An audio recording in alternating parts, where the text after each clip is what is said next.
Welcome back to Where Would James Bond Be Without His Wristwatch?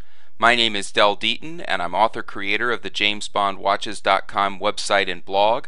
Following is part 5 of 6 of my presentation on James Bond watches to the 64th Annual Convention of the National Association of Watch and Clock Collectors in Grand Rapids, Michigan, June 13th, 2009.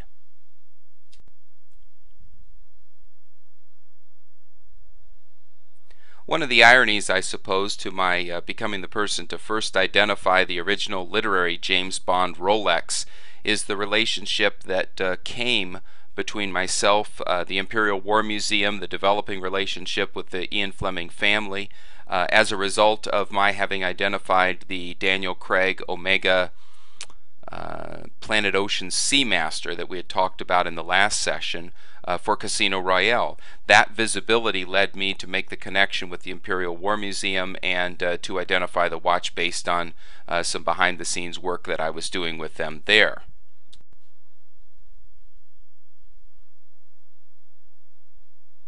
This, of course, is the cover of the Watch Time magazine in which my article appeared. This would be the February 2009 issue. It was additionally covered in the NAWCC Bulletin, June 2009, the same year. The first is kind of the overall revelation. The NAWCC Bulletin article talks a little more about the behind the scenes, the mechanics, the roll up your sleeves of the research.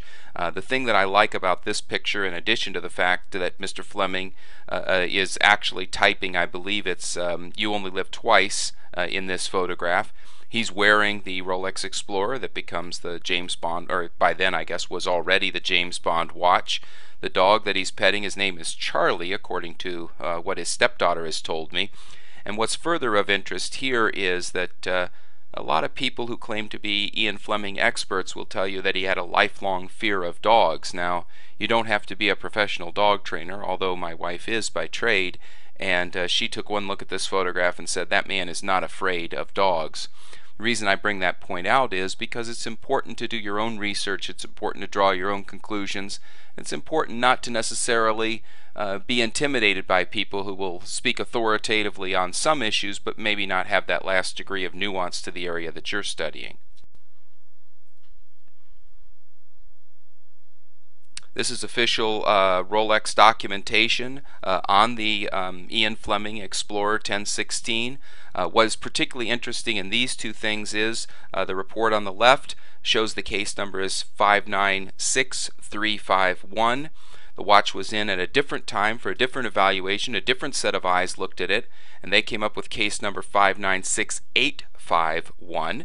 I've had the watch looked at extensively by Rolex after this confusion was identified. Of course, in my article, I made a decision as to what I thought the most likely number was, but the reality is that the case is worn and that there is no way to tell exactly what that number is.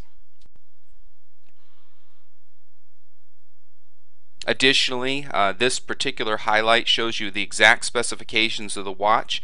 It talks about the dating of the watch. It specifically dates the watch, in this case, to the fourth quarter of 1960. It talks about the caliber number, and it talks about some other things in terms of the bracelet and some ID. There was some controversy over the bracelet, again, by some people who spoke without really having a lot of knowledge on that, and that led to a great deal of heated debate on some of the watch forums, and I think on one of the lesser James Bond forums as well. So that's of interest as you're doing your original research here.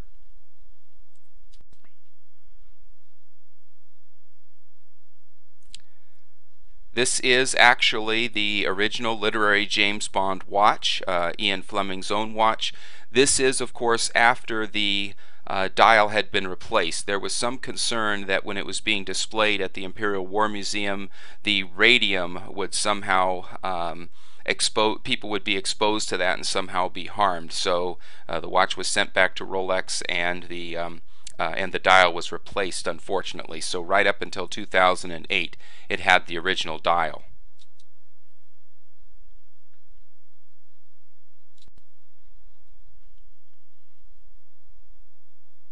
This next comparative shot then shows the Ian Fleming watch, which is on the left, an extreme close-up dated to February 1964. And then an virtually identical watch. The watch on the right is my personal watch that required, again, a great deal of research to come up with.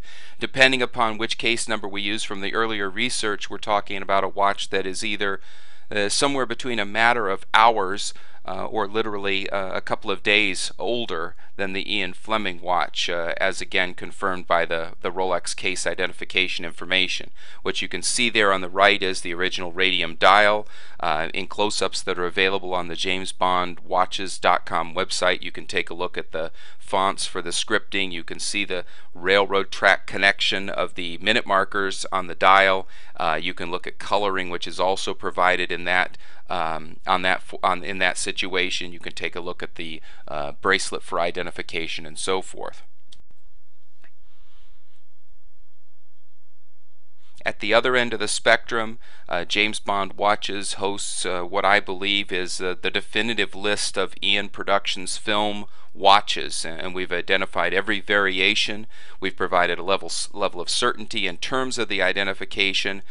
We have labeled the watch so that, for example, you're not simply referring to the Dr. No watch. In many cases, people don't realize that there were two James Bond watches in that film. Vastly different, but I've often thought that it's little details like that that separate the cut and pasters from the real people who are interested in horology and studying James Bond watches and doing their own original research. And so you look at all of that.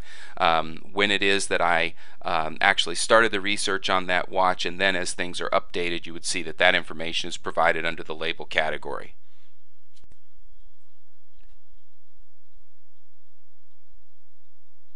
If you're interested in buying watches, I've also acquired a great deal of information that I post periodically to the website by watch type.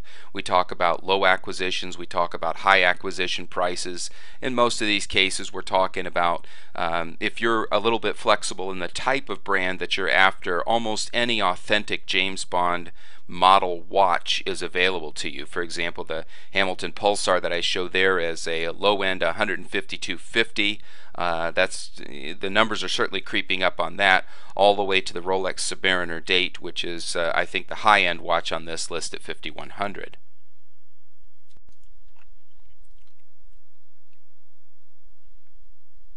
This next slide points out that film originals are also available from time to time. In this case, we're talking about, again, that original watch that I identified when Casino Royale came out, the 2900 5091 Omega Planet Ocean watch.